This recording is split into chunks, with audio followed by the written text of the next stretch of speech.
할렐루야. 오늘 7월 30일 목요일 날짜입니다. 오늘 본문 말씀은 로마서 4장 9절에서 17절 말씀 함께 보도록 하겠습니다.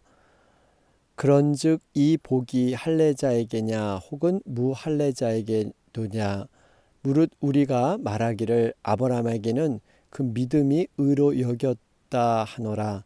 그런즉 그것이 어떻게 여겨졌느냐 할례시냐 무할례시냐 할례시가 아니요 무할례시니라.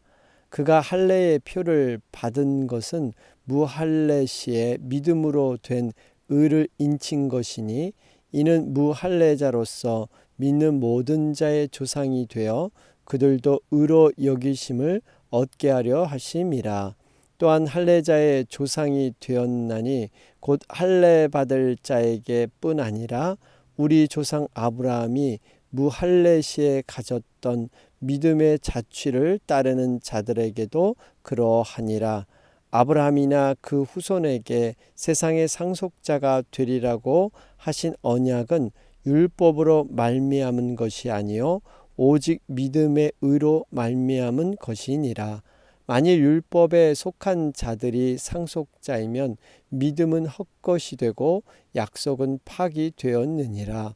율법은 진노를 이루게 하나니 율법이 없는 곳에는 범법도 없느니라. 그러므로 상속자가 되는 그것이 은혜에 속하기 위하여 믿음으로 되나니 이는 그 약속을 그 모든 후손에게 굳게 하려 하심이라. 율법에 속한 자에게 뿐만 아니라 아브라함의 믿음에 속한 자에게도 그러하니 아브라함은 우리 모든 사람의 조상이라.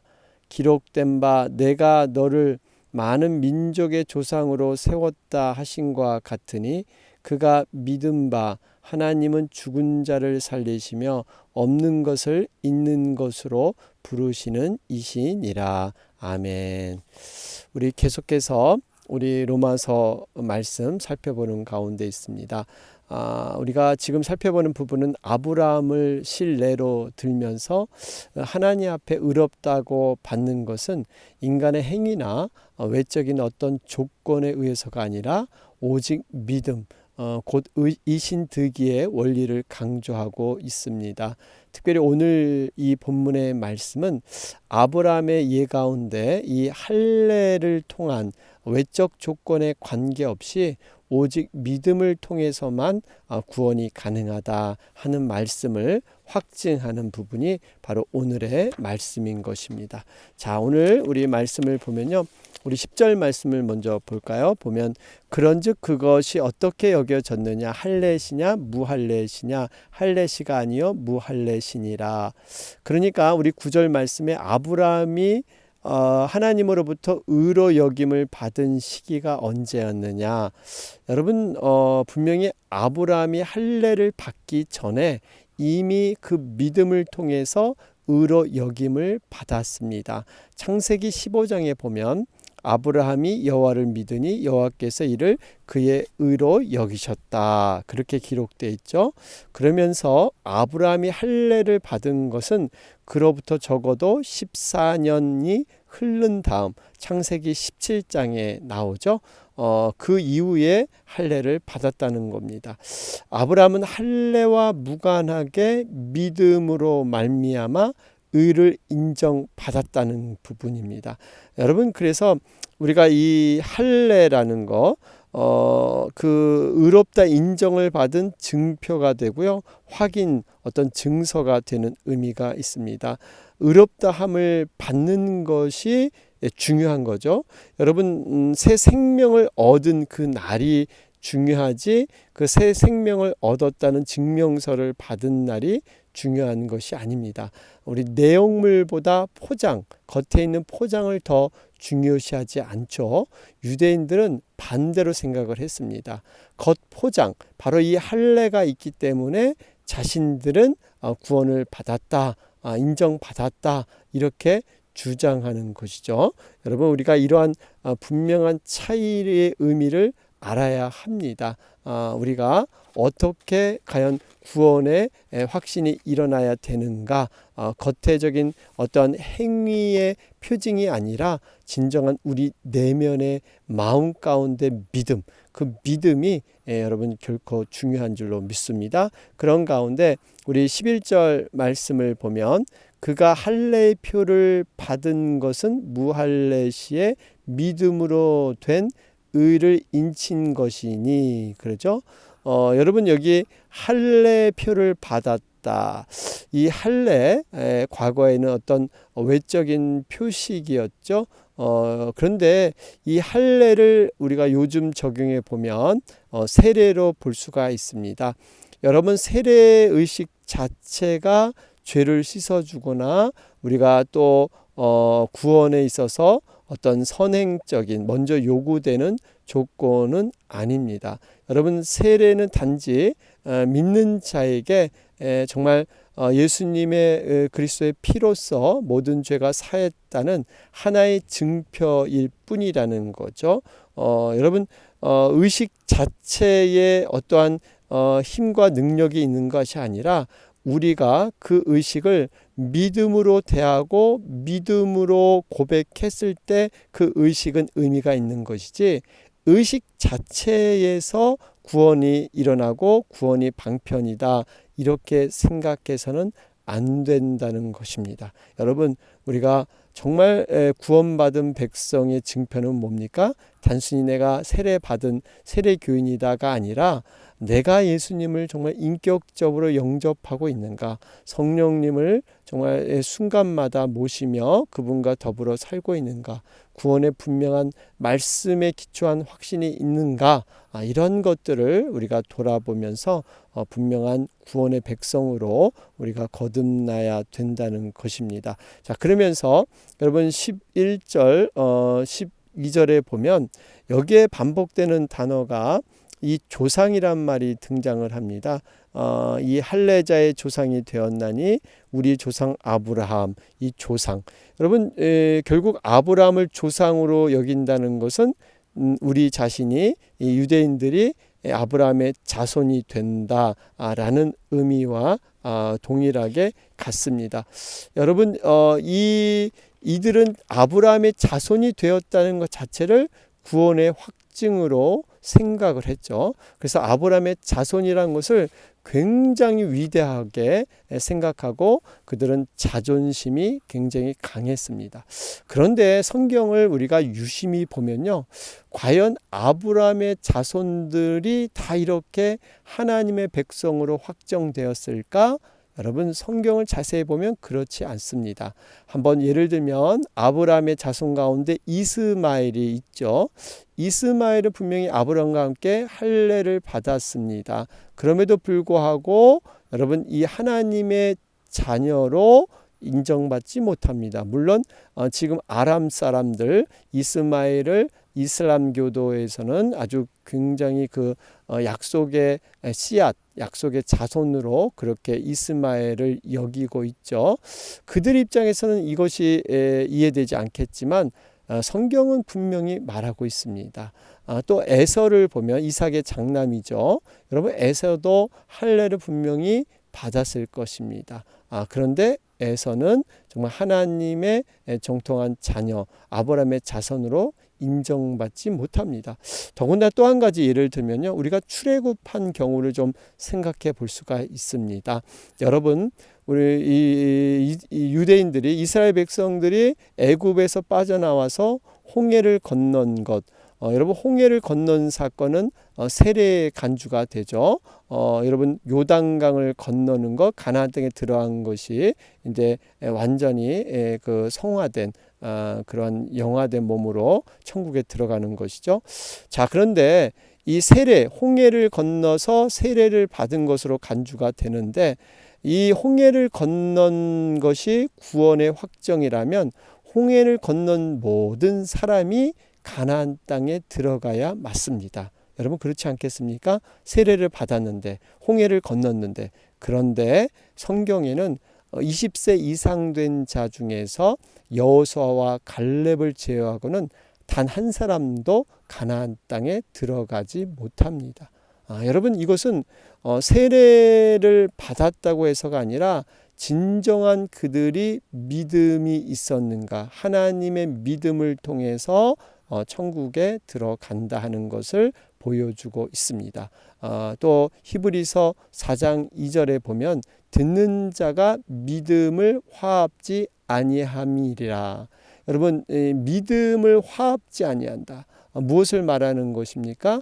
아무리 거룩한 의식을 치렀다 하더라도 믿음으로 화합지 못한다면, 믿음으로 그것을 받아들이고 내 것으로 인정하지 못한다면 그 진정한 의미와 가치가 없다는 것입니다. 여러분 우리가 의식 자체가 나쁘다는 것이 아닙니다. 그것을 부정하는 것이 아닙니다. 그 의식을 치를 때 여러분 우리가 세례 의식뿐만 아니라 성찬 의식도 마찬가지예요.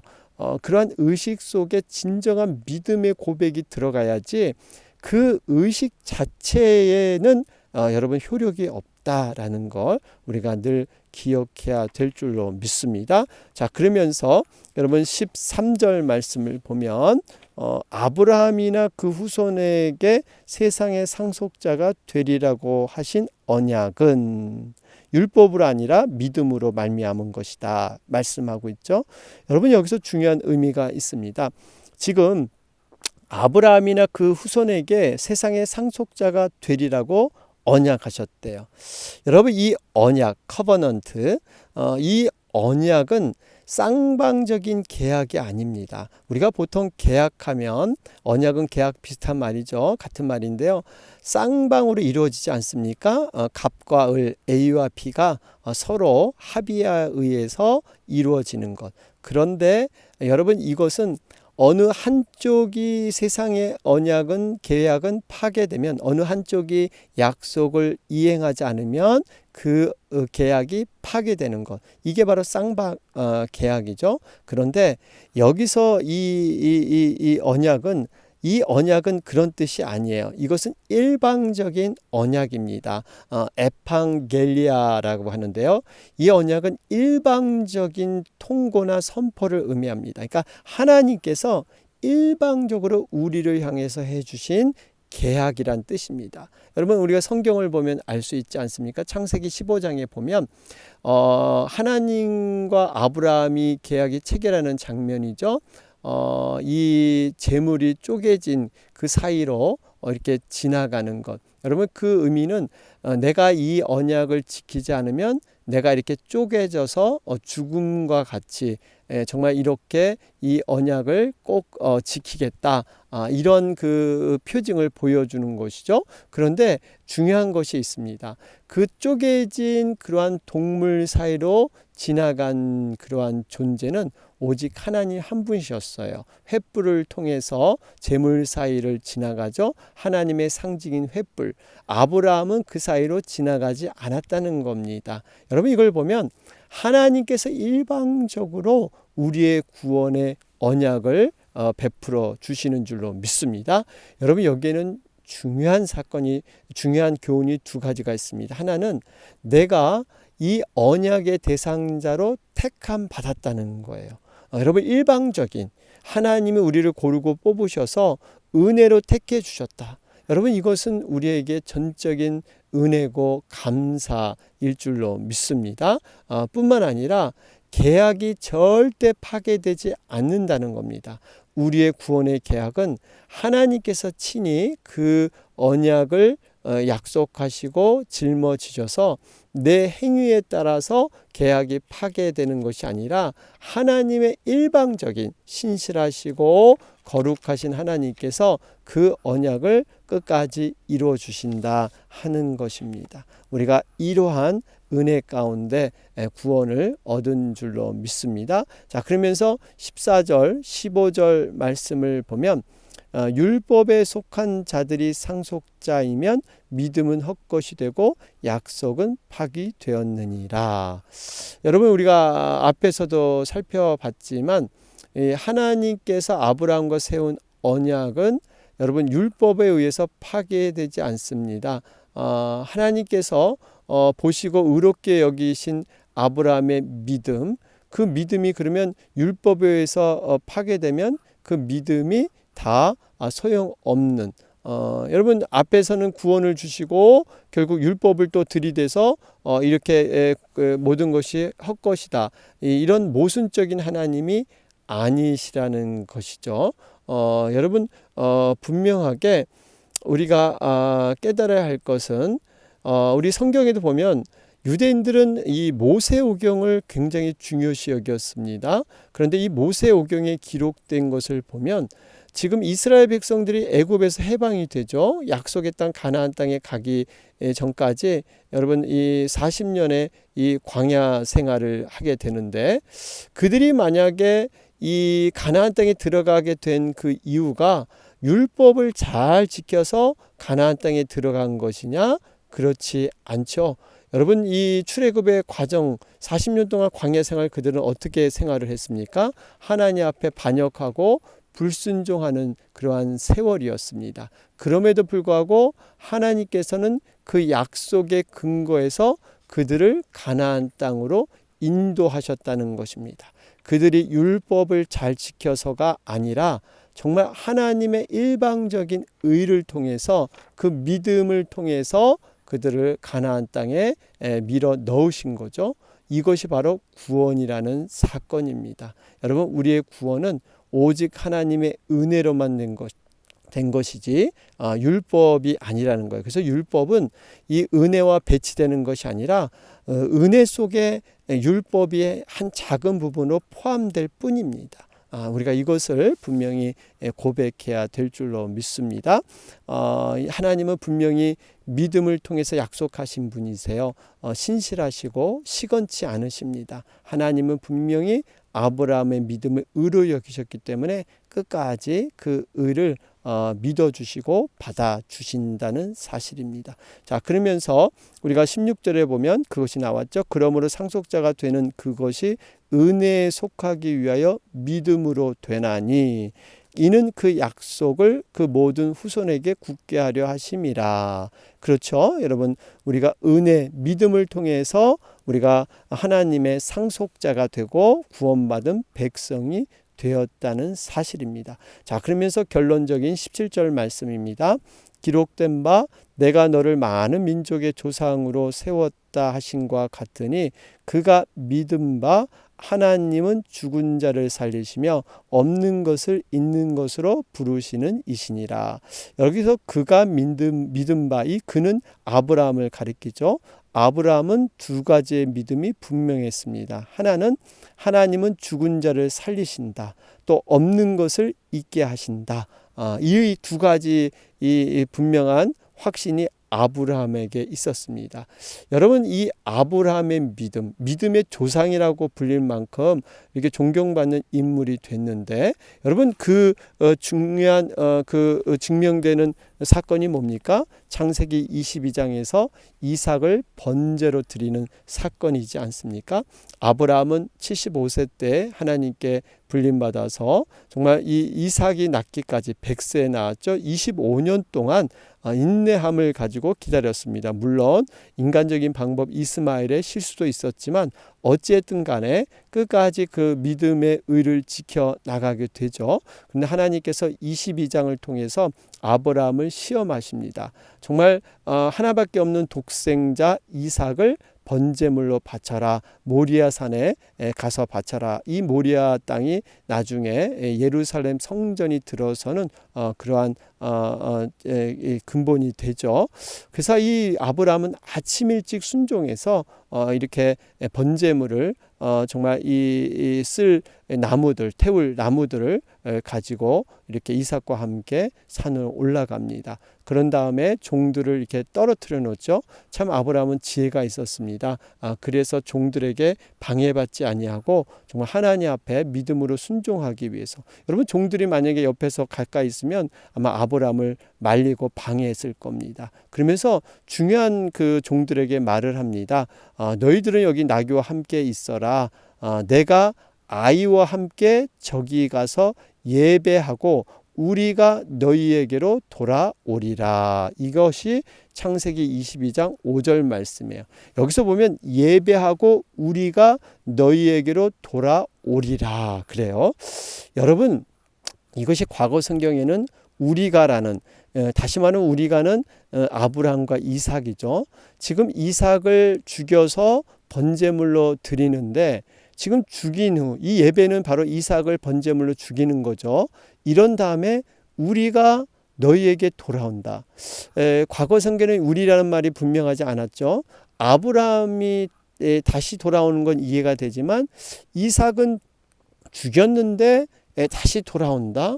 여러분, 이것은 좀 모순적으로 보입니다. 여러분, 이것은 정말 아브라함이 얼마나 그 생명을 주신, 지금 고백했던 것처럼 죽은 자를 살릴 수 있다는 그런 믿음이 아브라함에게 있었던 것입니다. 그러니까 부활에 대한 소망, 분명히 하나님께서는 이삭을 이 자신의 아내, 아이를 잉태하지 못하는 육신에서도 이 생명을 주셨는데, 이 생명을 분명히 죽은 후에도 살리실 수 있는 분이 하나님이시다. 이러한 믿음이 아브라함에게 있는 줄로 믿습니다. 그렇기 때문에 아브라함은 그 모든 것을 순종했습니다. 특별히 여러분, 이 사람을 제물로 바치는 것은 이방신들이 하는 것들이죠. 여러분, 이 방법조차도 솔직히 아브라함 입장에서 동의할 수 없었습니다. 하나님, 왜 이방신들이 하는 방법으로 하나님 사람을 제물로 바치라고 합니까? 여러분, 그런데 아브라함은요, 여기에 보면 조금도 의심하지 않고 불평하지 않고 하나님의 뜻에 전적으로 순종하게 됩니다. 여러분, 이 아브라함의 믿음이 참 위대하죠. 자신의 이성과 지식과 경험을 초월해서 하나님이 말씀하시면 그대로, 여러분, 하나밖에 없는 이삭 얼마나 애지중지했겠습니까? 어떻게 보면 하나님께서 이걸 시험하신 거죠. 아브라함이 그동안 하나님을 잘 믿고 따랐는데 이삭이 생겨다 보니까 하나님이 주신 그러한 복들, 거기에 파묻혀 사는 거예요. 하나님의 복의 근원인 하나님은 제껴두고 하나님을 더욱더 경외하고 하나님과 깊은 교제로 나가야 되는데, 이 아들이 생기니까 하나님보다 이 아들에 더 마음이 가 있었던 거죠. 하나님은 이걸 시험하신 겁니다. 이젠 그걸 놓고 온전히 나만 바라봐. 정말 복의 근원, 내가 그 이삭을 주지 않았니? 이걸 지금 가르쳐 주기 위한 것이죠. 어쨌든 간에 아브라함은 이렇게 순종하게 되죠. 그런데 이삭도 참 훌륭해요. 이삭은 그저 아브라함의 그 말에 동의합니다. 원래 아브라함은 나이가 들어서요, 사실 이삭이 반항하거나 아버지 왜 나를 죽이려고 합니까? 정말 덤비면요, 여러분, 이 아브라함이 참 이것을 이행하기가 어렵죠. 그런데 이삭은 그저 아버지의 그 믿음을 따라서 순수하게 그 죽음으로 가는 것. 그래서 이삭을 또 예수님의 모형으로 이렇게 표현되기도 합니다. 도수장에 끌려가는 어린 양처럼 그저 묵묵히 따라하는 이삭. 정말 이삭이 그래서 나중에 형통한 자가 되는 것, 온유한 자가 되는 것, 바로 이러한 인격 때문에, 이러한 믿음 때문에 그가 그러한 복을 누리게 된 줄로 믿습니다. 여러분, 그래서 이제 결국 결박해서 이삭을 딱 죽이려고 하니까 칼을 뽑아서 죽이려고 할 때 하늘의 사자가 그때 아브라함아 내가 정말 이 생각을 알겠다, 너의 믿음을 알겠다 하고 그때서야 하나님이 멈추게 하십니다. 여러분, 이걸 통해서 또 깨닫는 것은 하나님은요, 절벽과 낭떠러지까지 우리를 몰고 가신다는 거예요. 미리 하시는 게 아니라 정말 그 극한 순간에, 여러분, 결정적으로 이제 몇 초 후면 이삭이 죽을 수밖에 없는 이 칼을 들어 내리치려고 할 때 비로소 하나님이 멈추신다는 거예요. 그제서야 하나님의 음성을 들려주시고 하나님의 뜻을 알려주신다는 겁니다. 여러분, 그렇기 때문에 우리가 이 칼끝이 목 앞에 오기까지 여러분 기도해야 될 줄로 믿습니다. 우리는 보통 그냥 칼만 보이면 두려워하고 어떠한 위험의 요소가 오면 벌써 두려워해서 왜 하나님 이때 안 도와주십니까 하는데요. 하나님의 방법은 절벽 끝까지 낭떠러지 정말 그 앞에까지 가게 하신 후에 하나님은 일하신다는 거죠. 그런 후에 어떻습니까? 하나님이 여호와 이레 숲을 속에 양을 숨겨 놓고 계세요. 여러분 이것이 기도의 원리입니다. 하나님께서 우리에게 부르짖고 간구하고 구하라, 기도하라. 여러분 이런 것은 하나님이 분명히 기도를 통해서 문제를 해결해 주시고 인생의 정답을 준비하고 계시다는 거예요. 여러분 우리가 아이들을 이렇게 교육할 때 아이들에게 흔히들 그러잖아요. 네가 이번에 뭐 시험을 잘 보면 내가 어떻게 이렇게 해줄게. 내가 뭐 좋아하는 뭘 해줄게. 그러면요. 여러분 이건 빈말이 아니죠. 네가 하기만 하면 내가 한다. 부모 입장에서는 반드시 그것을 준비하고 예배해 놓고 있습니다. 자녀는 그것을 순종해서 하기만 하면 그렇게 해주신다. 이것은 결국 하나님이 바로 여호와 이레 예비하시고 준비하시는 거예요. 우리에게 기도를 요구하시는 것은요. 이미 기도에 대한 해답, 모든 문제를 해결하실 능력이 있으시기 때문에 기도하라 그러는 거예요. 자녀에게도 네가 공부 열심히 하면 이거 해줄게. 그 능력이 되니까 해줄 수 있는 능력이 되니까 그걸 하지 공수표를 날리지는 않지 않습니까? 하나님도 마찬가지예요. 그렇기 때문에 우리가 기도만 하면 분명히 하나님께서 하나님의 선한 뜻으로 하늘의 뜻이 이 땅에 이루어진 것 같이 가장 좋은 선한 방법으로 우리의 삶에서 기도의 응답으로 이루어 줄 줄로 믿습니다. 여러분 우리가 그렇게 믿고 맡기고 기도해야 하는 것입니다. 하나님은 여호와 이레 준비하시고 예비하신 하나님, 숯불 속에 양을 준비하시고 이렇게 우리에게 시험, 믿음의 시험을 요구하시기도 합니다. 여러분 우리가 이 시험을 잘 통과하면요 정말 하나님께서 정금과 같이 우리의 믿음을 성장시켜서 놀랍게 변화시킬 줄로 믿습니다. 자, 오늘 말씀 정리해 보면 믿음으로 성취되는 은혜의 약속. 우리는 과연 아브라함을 통해서 어떠한 믿음을 배우고 계십니까? 다시 한번 믿음만이 우리가 살 길이고 믿음만이 모든 삶의 기준이 되어야 될 줄로 믿습니다. 오늘 목요일 날짜입니다. 영혼들을 위해서 집중 중보하는 날입니다. 주변에 연약한 영혼들 또 예수님을 알지 못하는 영혼들을 위해서 여러분 또 코로나로 인해서 힘들어하는 영혼들을 위해서 계속해서 기도해 주시기 바랍니다. 다 같이 기도하겠습니다. 주의 은혜라 주의 은혜라 이 자리에 서 있는 것을 주의 은혜라 주의 은혜라 이 자리에 서 있는